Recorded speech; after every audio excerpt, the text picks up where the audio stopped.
சிவகார்த்திகேயன் நடிப்பில் வெளியான அமரன் திரைப்படத்தில் தனது மொபைல் எண்ணை பயன்படுத்தியதால் ஏற்பட்ட மன உளைச்சலுக்கு 1,10,00,000 ரூபாய் இழப்பீடு வழங்க கோரி பொறியியல் மாணவர் பாகிசன் சென்னை உயர் நீதிமன்றத்தில் வழக்கு தாக்கல் செய்துள்ளார். ராஜ்கமல் பிலிம் நிறுவனம் தயாரித்து ராஜ்குமார் பெரியசாமி இயக்கி நடிகர் சிவகார்த்திகேயன் நடிப்பில் தீபாவளிக்கு திரைக்கு வந்த அமரன் திரைப்படத்தில் கதாநாயகி சாய் பல்லவியின் மொபைல் எண் என்று தனது எண்ணை காண்பித்ததால் பலர் அந்த எண்ணை தொடர்பு கொண்டதால் தனக்கு மன உளைச்சல் ஏற்பட்டதாக கூறி சென்னை ஆழ்வார் திருநகரை சேர்ந்த பாகிசன் வழக்கு தாக்கல் செய்துள்ளார். அந்த மனுவில் தமிழ்நாடு, ஆந்திரா உள்ளிட்ட மாநிலங்களில் இருந்தும் வெளிநாடுகளில் இருந்தும் தொடர்ச்சியாக ஆயிரக்கணக்கான அழைப்புகள் வந்ததால் தன்னால் நிம்மதியாக தூங்க முடியவில்லை என குறிப்பிட்டுள்ளார்.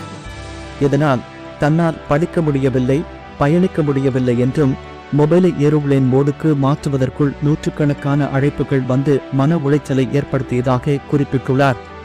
தனக்கு ஏற்பட்ட மன உளைச்சலுக்கு தயாரிப்பாளரும் இயக்குனரும் தான் காரணம் என சொல்ல தேவையில்லை என்றும் இதுகுறித்து அவர்களது கவனத்திற்கு கொண்டு சென்றும் அந்த தவறை அவர்கள் திருத்தவில்லை என குற்றம் சாட்டியுள்ளார். இதனால் இழப்பீடு கேட்டு நோட்டீஸ் அனுப்பிய பிறகும் அழைப்புகள் தொடர்ந்து வருகின்றன என்றும் அரசியல் சாசனம் தனக்கு வழங்கியுள்ள வாழ்வுரிமை அந்தரங்க உரிமைகள் பாதிக்கப்படுவதால் 1,10,00,000 ரூபாயை இழப்பீடாக வழங்க ராஜ்கமல் இன்டர்நேஷனல் நிறுவனத்திற்கும் இயக்குனர் ராஜ்குமார் பெரியசாமிக்கும் உத்தரவிட வேண்டுமென கோரிக்கை வைத்துள்ளார்.